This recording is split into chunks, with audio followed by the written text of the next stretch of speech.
오늘 우리에게 주시는 말씀은 창세기 16장 15절에서 16절까지 말씀입니다. 제가 본문 말씀을 봉독해 드리겠습니다. 하갈이 아브라함의 아들을 낳음에 아브라함이 하갈이 낳은 그 아들을 이름하여 이스마엘이라 하였더라.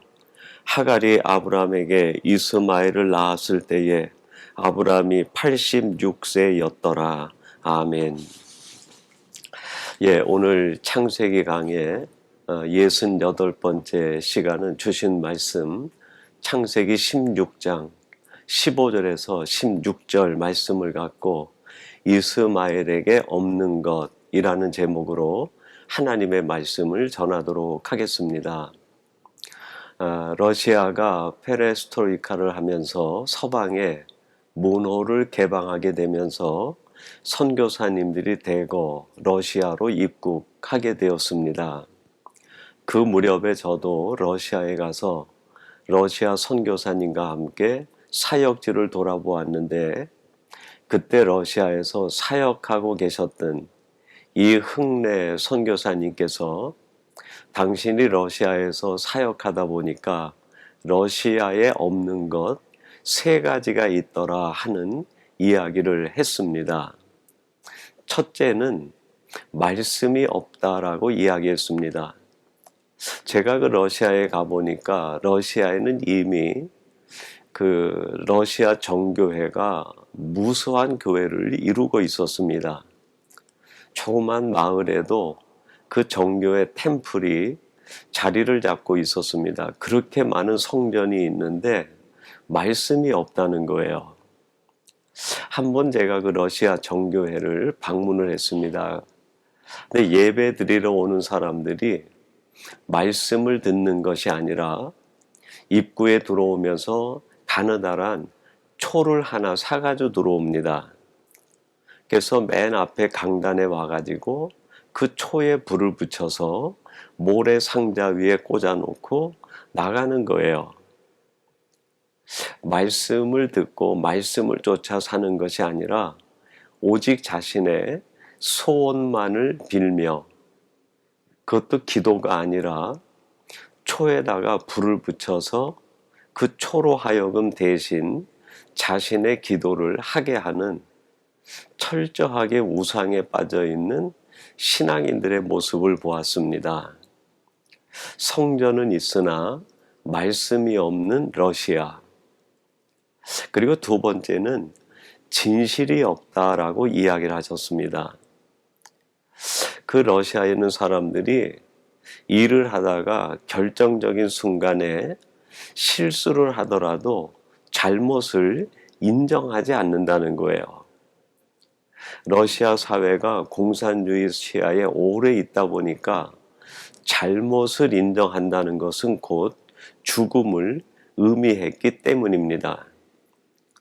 그러니까 분명히 자신이 잘못했음에도 불구하고 잘못을 인정하지 않는 거예요.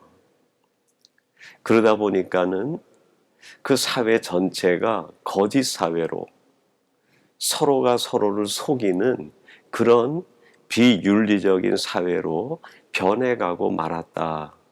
그렇게 이야기를 합니다. 그리고 세 번째는 책임감이 없다라고 이야기를 하시더라고요. 그 선교사님이 러시아에 있다 보니까 많은 사회적 문제들이 느껴진다는 거예요. 문제는 있는데 그 문제에 대하여 책임지는 사람이 없다라고 이야기를 하시더라고요. 여러분, 사회가 건강하려면 책임지는 사람들이 많아야 됩니다. 그리고 자신이 하는 일에 최선을 다하고 문제가 생겼을 때에는 그 책임이 내게 있음을 깨닫고 그것을 수정해 나갈 때 그 사회가 점점 밝아지고 긍정적인 사회가 되는 것 아니겠습니까? 근데 그 러시아는 모든 사람들이 정교회 신자임에도 불구하고 문제가 있는데 책임지는 사람이 없다는 거예요. 그러니까 사회가 점점 더 혼탁해져 가고 무질서에 빠져버리고 만 것이죠. 선교사님께서 마지막에 자신이 볼 때 러시아가 몰락한 이유는 바로 이 세 가지 부재 때문이다라고 이야기하셨습니다. 성전은 있으나 말씀이 없는 사람들, 거짓을 일상화하며 진실을 외면하고 살아가는 사람들, 무엇보다도 책임지지 않으려고 할 때 그 사회는 희망이 없고 점점 어두워지고 불행해지는 사회가 될 수밖에 없었다라고 말씀하시더라고요. 제가 짧은 기간이지만 러시아에 있으면서 그 단면을 보며 그럴 수밖에 없겠다 동의하게 되었습니다. 여러분, 오늘 우리들은 어떻습니까? 이 세상을 살아가는 나에게는 정말 하나님의 말씀이 살아서 약동하고 있는가? 내게는 내 목숨과도 바꿀 수 있을 만큼의 진실됨이 있는가? 내가 하는 일에 조그만 잘못이 있으면 내 책임이라고 당당하게 말할 수 있는 책임감 있는 사람인가? 오늘 이 말씀을 통해서 한번 스스로 우리 자신을 돌아보고 점검해 보면 좋겠습니다. 여러분, 오늘 본문 말씀은 이스마엘에 대한 이야기입니다. 근데 이 이스마엘의 이야기가 오늘 시작이 되고 이후 창세기 말씀에 계속 나오는데 그 이스마엘을 통해서 우리가 발견해 볼 수 있는 것은 이스마엘에게 없는 것이 있었어요. 그것이 바로 이스마엘이 불행해질 수밖에 없었던 이유가 아니겠는가. 그런 점에서 오늘 말씀에 초점을 두고 이스마엘에게 없는 것이 무엇인가, 이스마엘이 불행해질 수밖에 없었던 그 이유가 무엇인가, 그것을 살펴보고 그것을 반면교사 삼아 나에게도 혹시 이러한 현상이 있지는 않는가 돌아보아 우리의 삶을 오직 하나님이 보실 때 긍정적이고 아름다운 삶으로 제자리를 잡는 저희들이 되어야 되겠습니다. 그러면 이스마엘에게 없는 것이 도대체 무엇이었을까? 첫째는 하나님과의 대화가 없었습니다. 여러분, 오늘 본문 15절 말씀인데요. 이렇게 말씀합니다. 하갈이 아브라함의 아들을 낳음에 아브라함이 하갈이 낳은 그 아들을 이름하여 이스마엘이라 하였더라. 하갈이 아브라함의 아이를 낳았을 때 아브라함이 그 아이의 이름을 이스마엘이라고 지어주었습니다. 여러분이 이스마엘이라는 이름의 뜻이 하나님께서 들으신다라는 뜻이에요. 아브라함이 도대체 이 이스마엘을 낳고 왜 그 이름을 이렇게 지었을까요? 여기에는 아브라함의 마음과 삶의 지혜가 담겨 있는 거죠. 아브라함이 살아왔던 삶은 참 고단한 인생이고 험난한 삶의 여정이었습니다. 그 고단하고 험난한 인생을 아브라함이 어떻게 형통의 삶을 살 수 있었는가? 그 비결이 어디에 있었는가? 아브라함이 깨달은 그 비결은 하나님과 대화하는 삶에 있었습니다. 이 비밀을 깨달았기에 아브라함이 하갈이 낳은 아들, 자신의 몸에서 태어난 그 아이에게 이스마엘이라는 이름을 지어준 것 아니겠습니까? 이스마엘아, 앞으로 내가 살아가는 세상 어떤 환경 속에 있든 하나님의 말씀을 들으면 형통할 수 있다. 이걸 잊지 말고 하나님과 대화하는 사람, 하나님의 말씀을 즐겨 듣는 사람이 되라. 이런 마음의 뜻을 담아 아들의 이름을 지어준 것 아니겠습니까? 그런데 여러분 이후 이스마엘은 어떤 사람이 되었어요?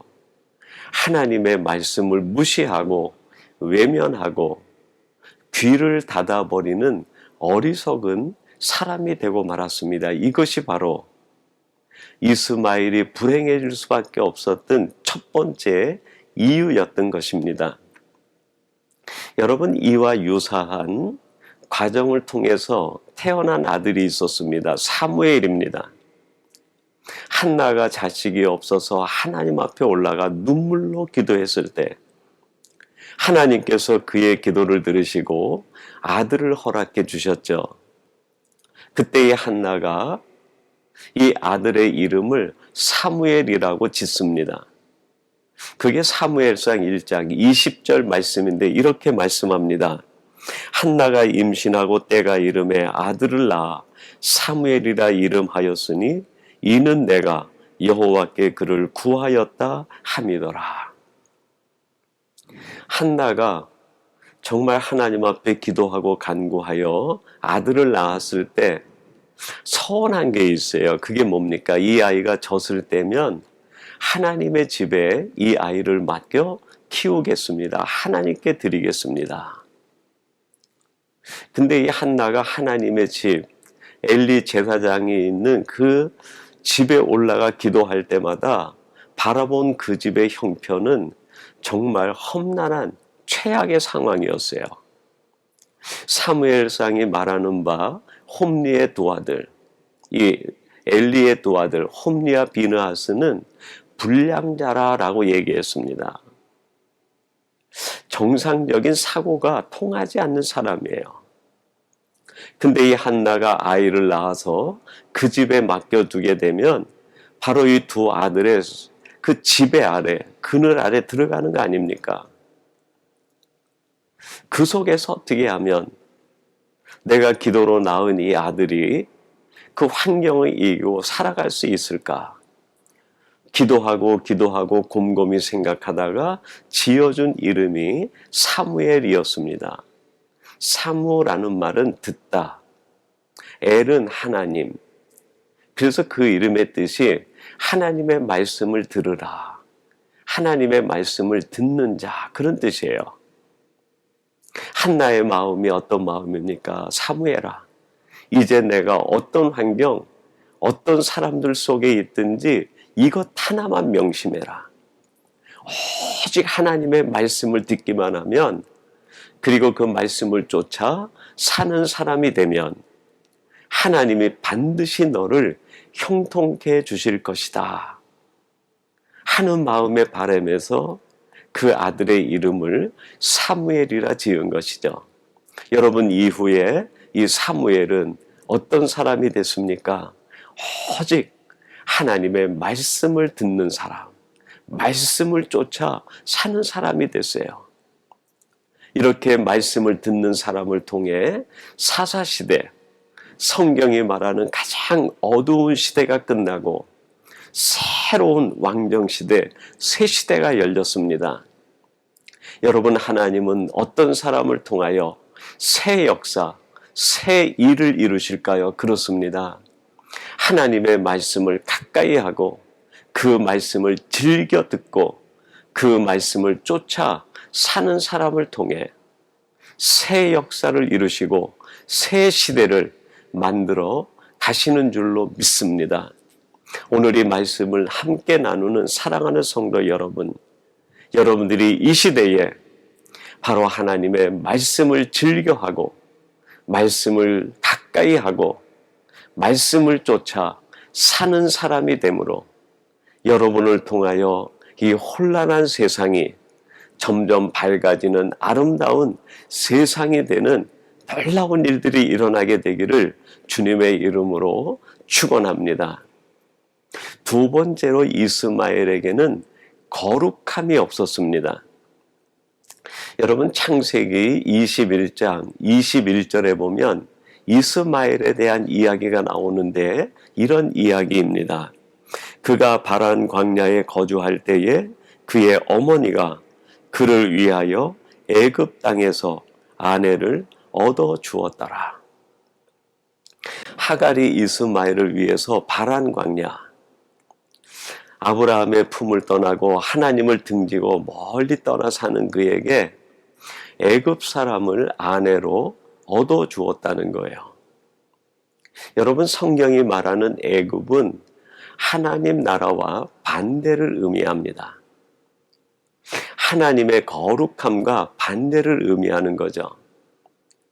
애굽 사람은 육체의 소욕을 따르는 사람을 말하며, 애굽은 하나님의 나라가 아닌 인간의 꿈을 쫓는 나라를 이야기하며, 애굽으로 표현되는 것은 우상 숭배에 물든 거룩함을 잃어버린 사람들을 이야기합니다. 여러분, 이 이스마엘이 가까이 한 것은 하나님이 아니라 애굽이었어요.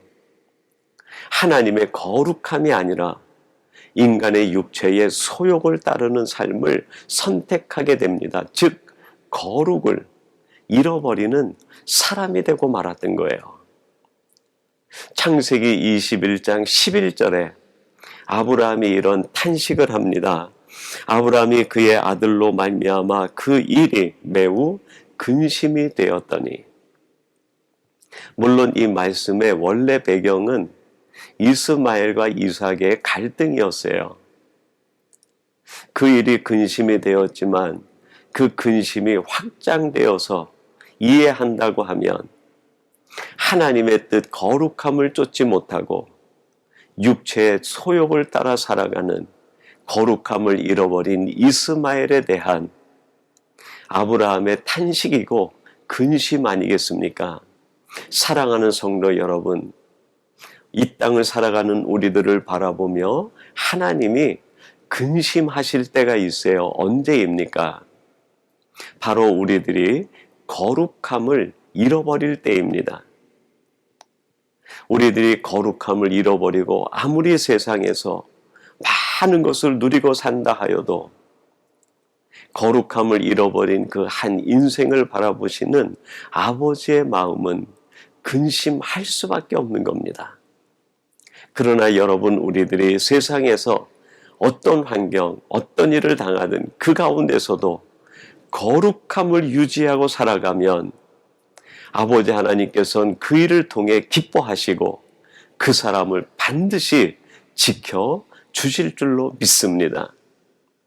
레위기 19장 2절에 보면 하나님이 출애굽한 이스라엘 백성들에게 이렇게 당부하고 계십니다.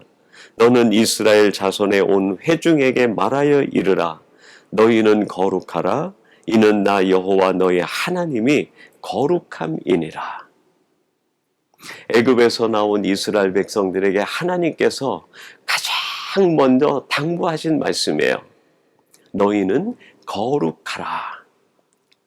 애굽적 삶을 따르지 말고 애굽에 동화되지 말고 애굽이 추구하는 말을 추구하지 말고 오직 너는 나의 백성이니 내 백성답게 거룩함을 유지하여 살아가라. 여러분, 왜 우리들이 거룩함을 유지하여 살아가야만 할까요? 그렇습니다. 우리들이 거룩한 삶을 살 때만이 거기에 하나님의 나라가 이루어지고 하나님이 역사하실 수 있고 그 사람을 통해서 하는 일이 하나님의 일이 될 수 있기 때문입니다.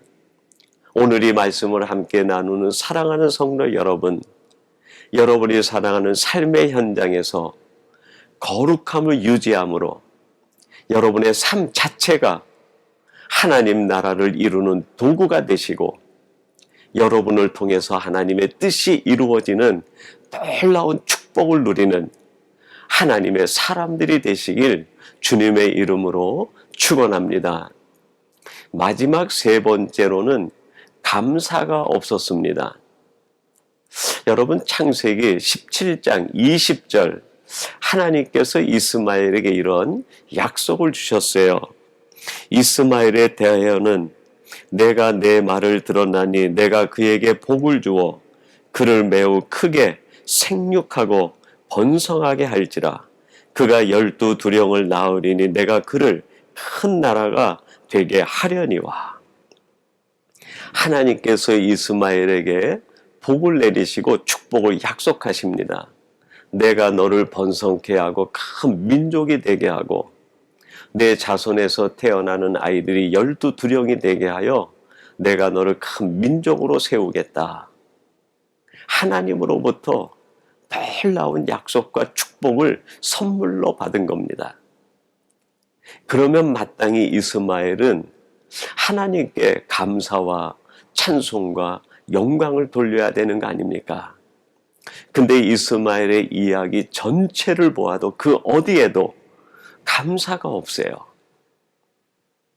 여러분, 불행한 사람은 어떤 사람일까요? 하나님께로부터 많은 것을 받았음에도 불구하고 감사가 없는 사람이에요.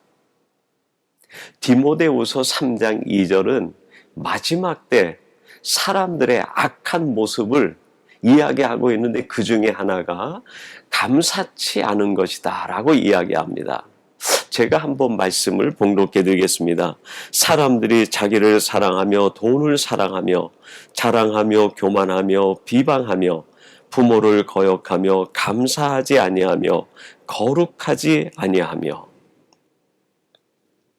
이 땅에 사는 사람들이 하나님으로부터 은혜를 받아 매일매일 살고 있으면서도 감사치 않는 거예요. 이게 마지막 때의 사람들의 가장 악한 모습 중에 하나라는 겁니다. 사랑하는 성도 여러분, 여러분 마음엔 진정한 하나님을 향한 감사가 있습니까?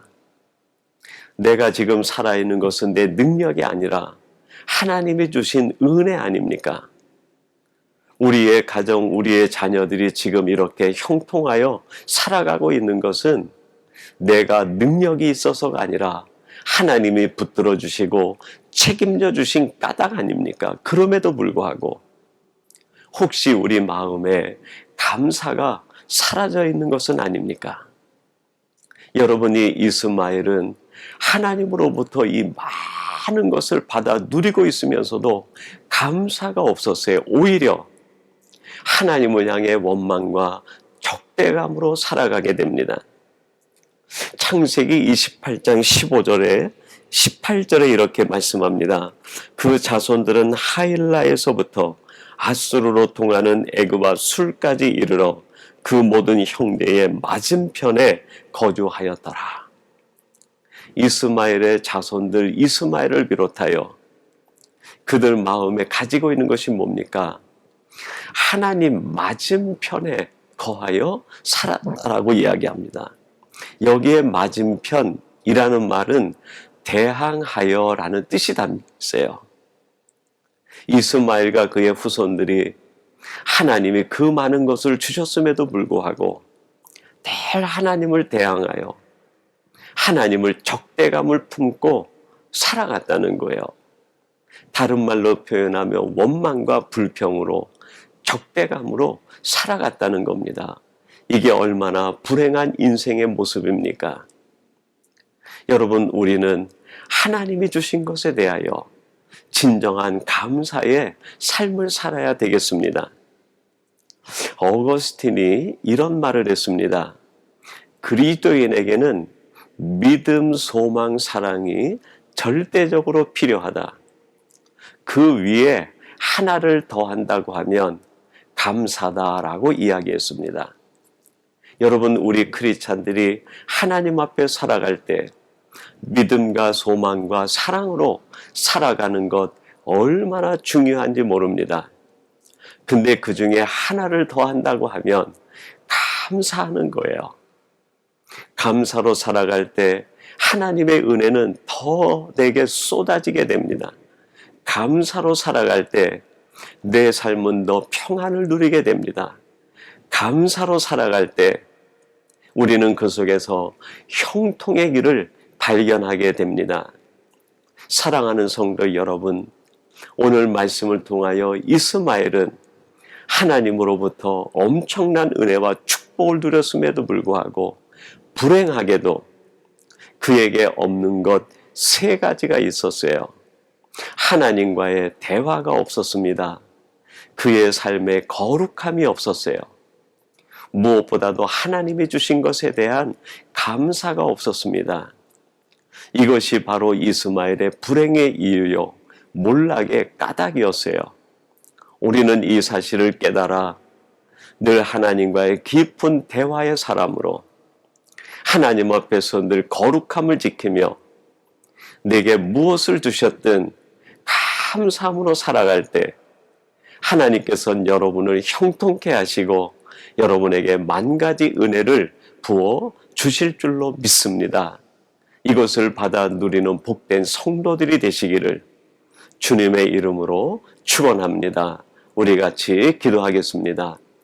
하나님 아버지, 오늘 주신 말씀을 통하여 이스마엘이 하나님으로부터 그 많은 것을 받았음에도 불구하고 불행해질 수밖에 없었고 성경 역사 무대에서 사라질 수밖에 없었던 이유를 깨닫게 해주시니 감사합니다. 하나님, 저희들은 이스마엘의 이 모습을 바라보며 이런 어리석은 삶이 아니라 늘 하나님과의 대화의 사람이 되게 하시고 하나님 앞에 거룩함을 지키게 하시며 하나님이 주신 것이 무엇이든 감사의 삶을 살아 형통의 사람 되도록 역사해 주옵소서. 오늘 이 말씀을 나누는 사랑하는 주의 모든 백성들이 이러한 사람 되게 주실 줄로 믿사옵고 예수님의 이름으로 기도하옵나이다. 아멘.